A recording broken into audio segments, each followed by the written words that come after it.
Hey everyone, it's Dominic, the Primetime Treasure Hunter. Thanks so much for coming by to check out another video. I'm hanging out here in a different location at Primetime Treasure headquarters where I could just kick back, relax, and dive into my active listing pages with you because I want to show you how I set my listings up, some general principles and philosophies that I use, and how I modify my prices over time. This is a question that people who are new sellers and struggling to make sales often ask is when do I go and modify the prices? So I'm going to show you what my strategy is, and that strategy may work for you, it may not. Everyone's in a different situation in terms of their business model and the time that they could put into eBay and the types of items that you could source. So if it's something that you think could work for you, by all means try it out. If things are going really well with your business, then maybe you pick up a few things here or there you may want to tweak. But with that being said, let me dive into the listings and show you how I have things set up. Now, as a general overview, you could see here I have 184 active listings.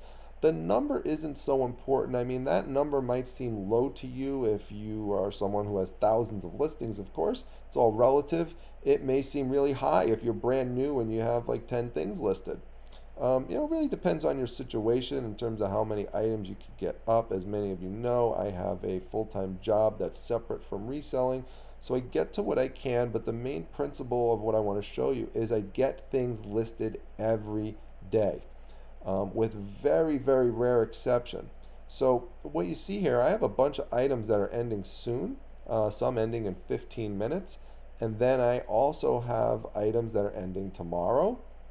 I have items that are ending in 2 days.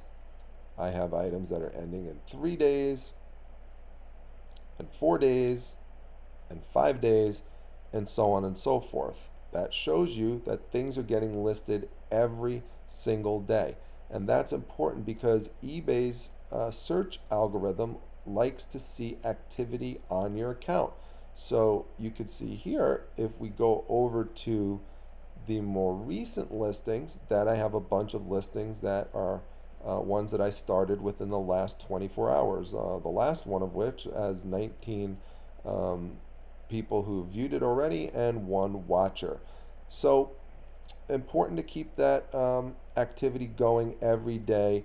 Now, if you're in a situation where you only have the opportunity to list things once a week or twice a week, if that's the situation, there's no way around it, then, that's the best that you can do. Just keep in mind that it will limit you a bit in terms of your exposure.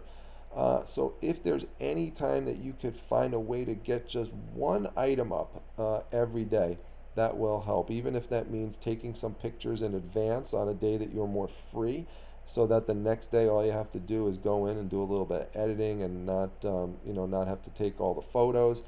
That could be something that could help in terms of a strategy to get things up and plan them out to stage them throughout the week. So you pretty much want something ending every day and you want something starting every day. That's real important. The reason why you would want things ending is because although this won't generate a ton of sales, it will generate some throughout the month in terms of when an item is ending, like, let's say for example, this antique vintage glass pitcher lamp. Now it may sell within the next 10 minutes, it may not. If it doesn't, I'm fine with just relisting it and not technically use the word relist, but sell similar, because sell similar will give you a new item number associated with your with the item that you put up. If you just hit relist, then it's going to give it the same item number and it will start to look stale in eBay's search algorithm.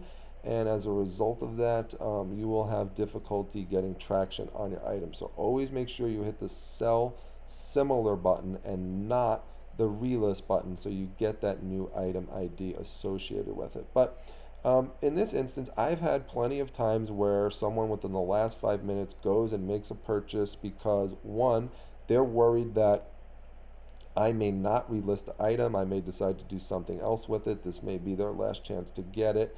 And two, because eBay does give items that are ending that last day more preference in terms of exposure, because eBay doesn't want the item to list without a sale because eBay, of course, as a business, wants to get that final value fee associated with the item. So just keep that in mind. Now, the reason why you also want to obviously have fresh items every day, like these ones that I have here in the beginning, is because when items are new, eBay also gives those additional exposure because they're brand new, they're fresh. It's something someone hasn't seen before in terms of it's the first time you're ever putting the item up. And you'll make a lot of sales within those first 7 days with that fresh item, even that first day with that fresh item. So during the month, you're going to make some ones during that last day the item's up and during that first day the item's up. Now, let's assume that the item does not sell within 7 days.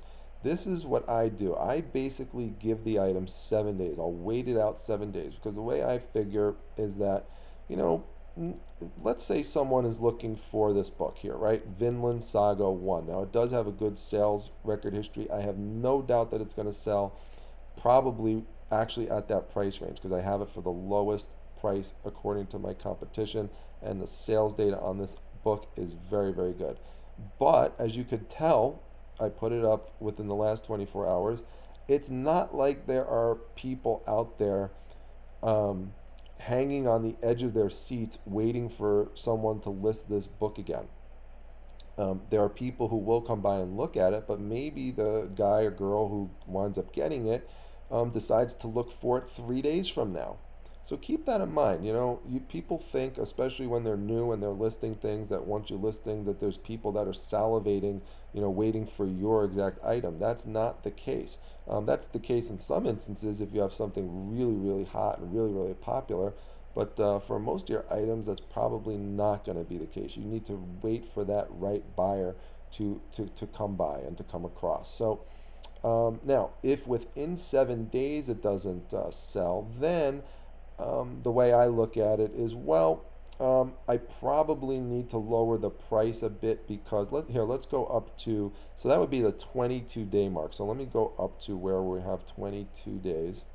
And there'll probably be a few items here that I could tinker with a little bit for you to show you some things that didn't quite sell yet, and I'll show you my strategy on what I would do. So, okay, so let's go right here. So Daredevil Silver Age lot. Now, I have had 16 people look at it. They are valuable old comic books. Here, I'll show you them right here. Okay, see them right there. These are from the 1960s, but they haven't sold yet. They've been up for a week. So what do we do? Well, it's been a week, so I'm going to lower the price a bit. Now, how much do I lower the price?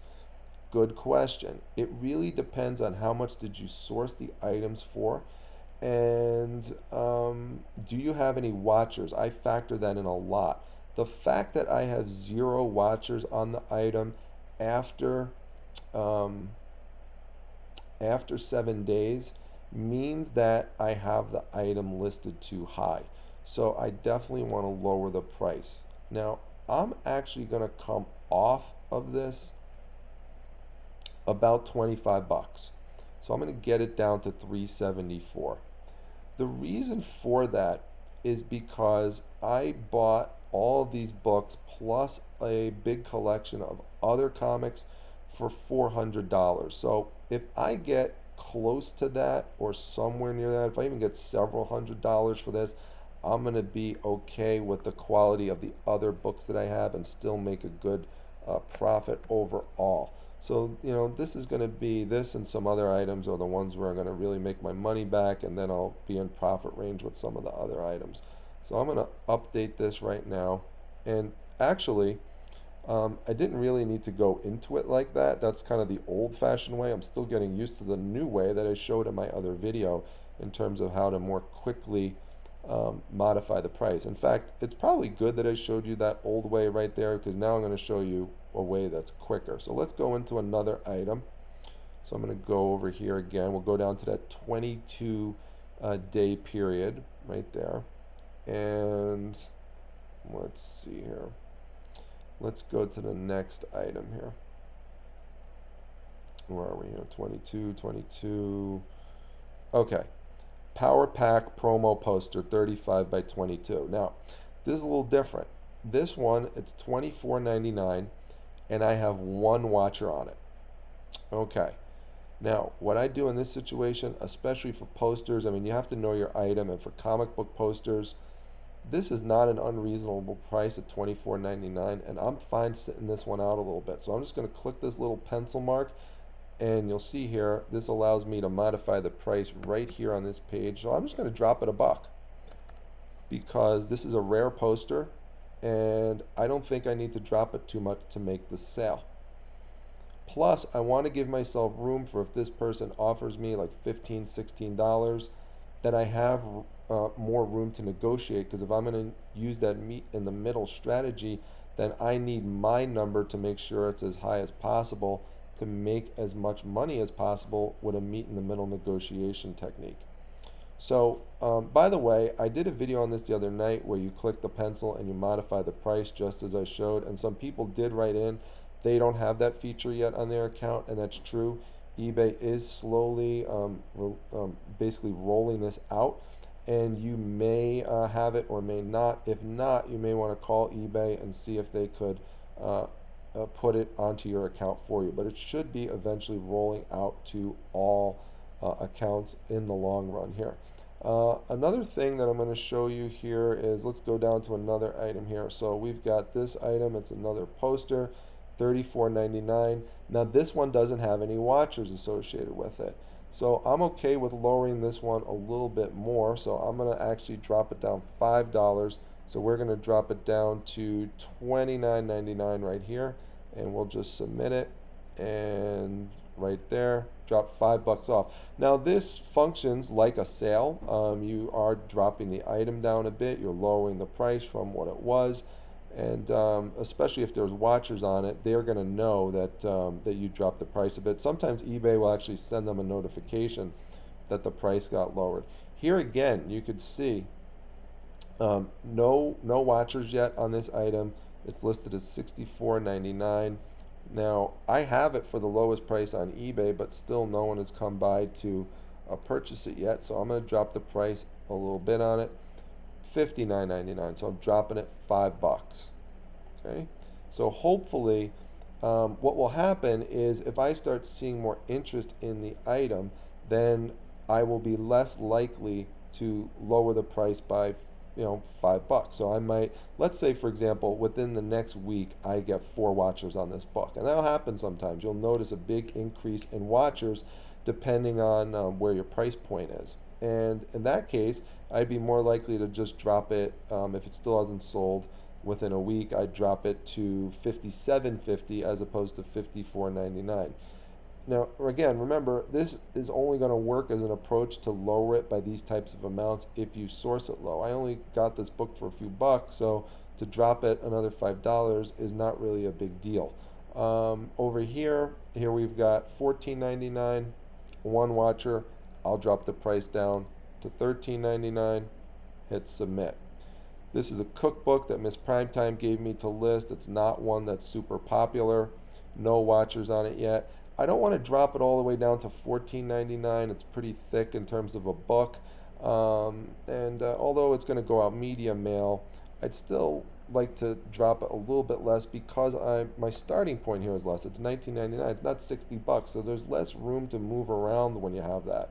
So I'm going to drop that to $2.50. So we'll drop it down to $17.50 at this point. This pterodactyl, unfortunately, not getting a lot of views right here.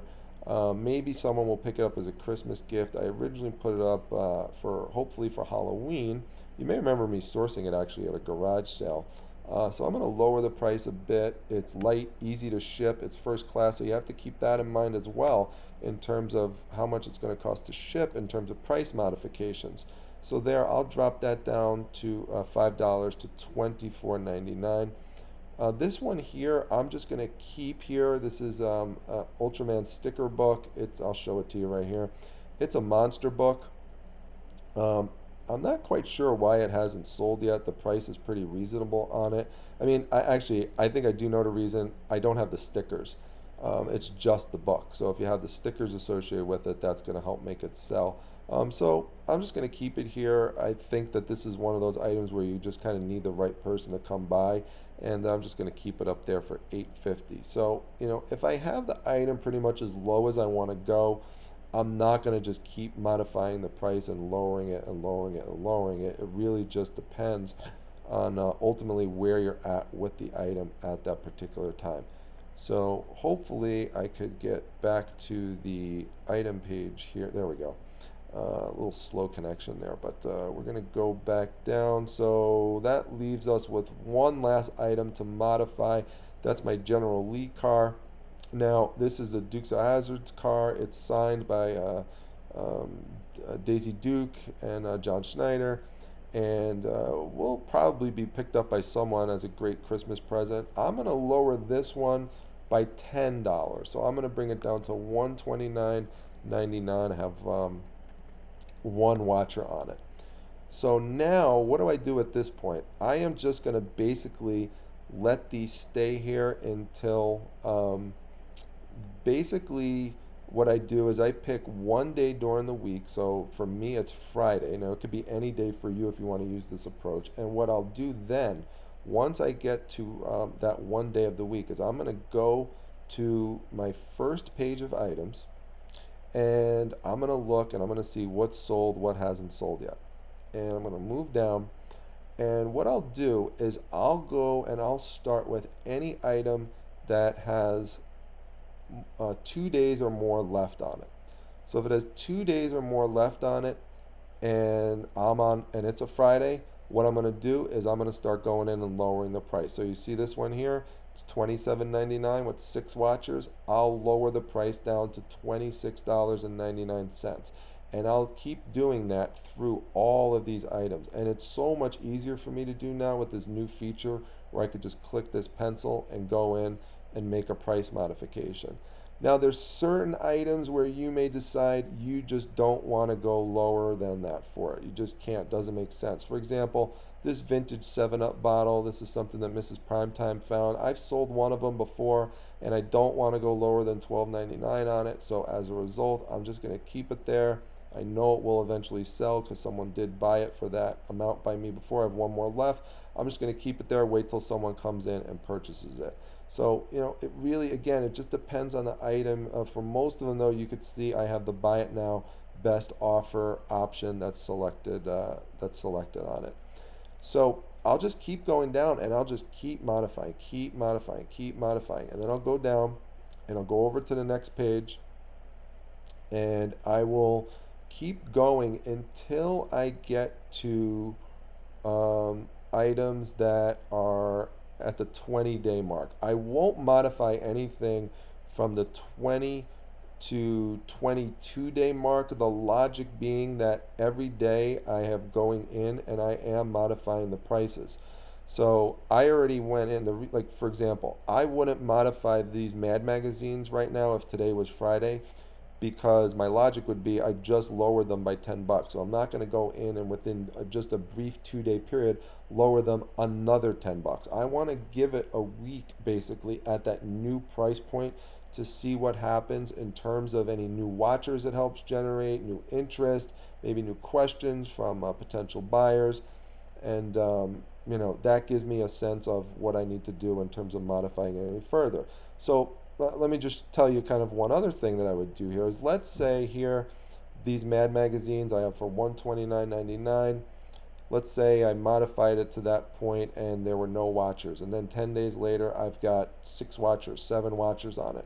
What I'll do then, as I kind of mentioned earlier, is instead of lowering it 10 bucks, I'd lower it 5 bucks. So I'd lower it to $124.99. Now, a question some of you may have is why are you telling all this stuff on YouTube? Because now if there's any buyers out there, they may know your approach and they're just going to wait you out. Well, 2 reasons. One, buyers don't really watch these types of videos that we do, but even if they did, it doesn't really matter to me, and I'll tell you why. I would be very open with letting all buyers know what my strategy is pretty much because eBay pretty much is a waiting game. And it's who's going to have the most patience sometimes. So let's take an item right here, for example, where we have 6 watchers. Okay, now Um, this person, well, let's take an item that actually has some more time with it, okay, that may have the chance of being modified. So let's move up to, I don't know, let's find something that has, let's go down here more. Let's find something here. This is a good one. Well, actually, that one maybe not appropriate for everybody. This one here is a good one. Cinderella. Okay, got this Cinderella book from 1950. I've got it for $27.99. So let's say someone was watching this video and says, "Well, I know that on Friday you're going to lower the price to $26.99." And I'm going to say, "Yeah, that's right. I am going to do that." But you know what? Not everybody who is a watcher knows that. And even if they did all know that, there could be someone else that comes in that's brand new who decides to just swipe it up. So at a certain point, when there's a certain number of watchers on there, it kind of becomes an issue where the watchers kind of psych themselves out, actually, psychologically. And someone eventually decides to pull the trigger and make the sale because they don't want somebody else to get it. So the question is, are you going to sit there and keep waiting for 7 days, hoping that I drop it another dollar? Or are you just going to go in and say, you know what, it's not worth it. I'm just going to make the purchase because I don't want anyone else to grab it. And most of the time what's going to happen is people are not going to just keep waiting and waiting and waiting. Once it gets to a certain price point, and if the demand is right on it, someone's going to go in and they're going to make that purchase. So that's my basic strategy. Now, there's always little caveats and things like that, and you may have question in terms of why you do it this way, why you do it that way, and you also have to go in and make sure you look at your items to make sure that there's no mistakes. Like for example, right here, I see this should not be listed as just buy it now. This should be listed as buy it now with best offer. So I don't know why. Sometimes eBay actually does go in and change things around on you, and there could be like a little glitch, and they you know either add a best offer onto an item that you didn't put that on, or it actually could sometimes wind up being removed. Now this could just be my mistake. I may not have clicked it, but it's preset, so it should have been on there. I don't know why that happened. So we're going to go revise another because the other one didn't have that either. So I'll do that later. But that's just the point. You've got to go in, you've got to check. Maybe you made a spelling mistake. It's important, in other words, to go through your items every day and just do a general glance, a general look. If you see something that doesn't have a lot of views, check. Do you have it in the correct category? Did you spell something wrong? Did you price it wrong? One time I made a mistake where I had something listed for uh, 40, it was a 49.99 item and I had it listed for 4.99. You obviously want to go in and fix that. Other times, a more common mistake I've made is I wanted something to be listed for 999, I'm sorry, I wanted something listed for $9.99 and I accidentally listed it for $999. Well, guess what? That's why it's not selling. So go in and make sure you check things just to make sure things are accurate. The more items that you have up, 184 items, the greater the chance there's going to be some type of mistake or something like that that pops up here and there. So price point is very important to make sure that that is obviously accurate. So that's my general strategy. That's what I do. I purposely pick Friday as the day to do my modifications because it's the end of the work week, and on the weekend people are more likely to kind of kick back, and especially Friday night in terms of looking things over at the end of the week and maybe making some purchases to kind of reward themselves. The other thing I think I'm going to do is that check out my video on submitting offers to watchers. I'm probably going to do that because those last for 48 hours. So I think part of my new routine is every Wednesday night, I'm going to submit offers to watchers that last for 48 hours, knowing that I'm going to lower the price anyway in 2 days. So if they wind up purchasing it then and it jump starts that sale, I think that's going to be a new approach that I'm integrating. And that's another key. You've got to modify things over time. There's new technology. There's new approaches that are coming out. eBay's stepping up its game with this offers to watchers thing. So I think that's really cool. And I'm going to use that now as part of my strategy to generate sales. And we'll see how it goes. It at least generated one sale for me the other day. So one sale is better than none in terms of helping generate sales. So That's pretty much it. I know this video has been kind of long, but you know, sometimes that's necessary. The ones I've done more recently have been shorter, but I really wanted to go through with you and show you exactly what my approach is to modifying these listings. And for the most part, there's rare exceptions, but almost every day I make a sale using this method. And multiple, so like yesterday I had 9 items go out the door. So and I already made 3 sales today. So it works for the most part. There's no approach that works every single time that I know of, but this has been pretty successful for me and something that I've fine-tuned over time. If you have questions on it, feel free to reach out to me. Let me know. Drop a comment or question down below. Like the video if you enjoyed it. Make sure you subscribe to the channel. Come to my Facebook group, the Facebook Reselling Resource Center. The link to that's down below, and also the Primetime Treasure Instagram account where I put up little video clips during the day with reseller tips that are not featured on this channel. So make sure you come over there for some exclusive content. That's at prime_time_treasure, no S at the end. I'll see everyone at the next video. Thanks for stopping by, everyone.